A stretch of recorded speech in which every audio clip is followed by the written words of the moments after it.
Within the last hour, hundreds of Carrier workers left the Indianapolis plant for good.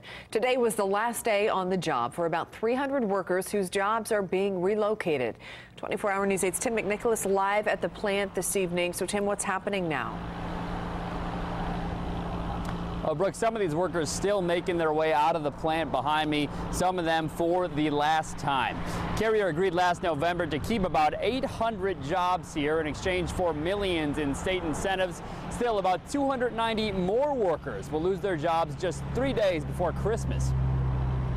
I feel sad for the people that are coming to an end. Sully's Bar and Grill is a favorite for Carrier workers right across from the plant.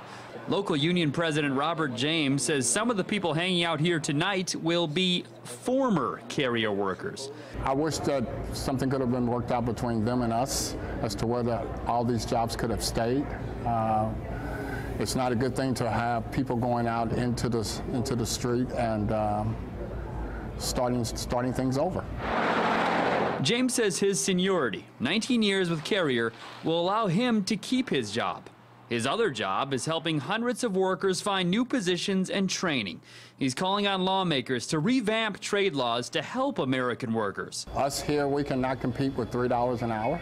Our minimum wage is $7.25, so there's no way we're going to be able to compete with Mexico or some of the other countries that are part of this process. The best workers in the world are right at the plant you have right now.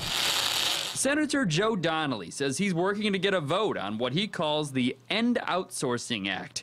He says the bill would award federal contracts to companies that employ Americans and tax breaks to companies that relocate foreign jobs to the U.S. And the president has already said that he's very much in favor of it, so he'll sign it. And what we're trying to do is simply get a vote, and that should be easy to do. It's simply a commitment by my friends on the Republican side to put this on the floor and have a vote. Carrier released a statement saying about 30 workers leaving Thursday are using the company's Employee Scholar Program, which Carrier says will pay for 4 years of education. Workers are also getting a severance package and health insurance for 6 more months. Carrier's parent company, United Technologies, says it plans to hire about 25,000 people in the U.S.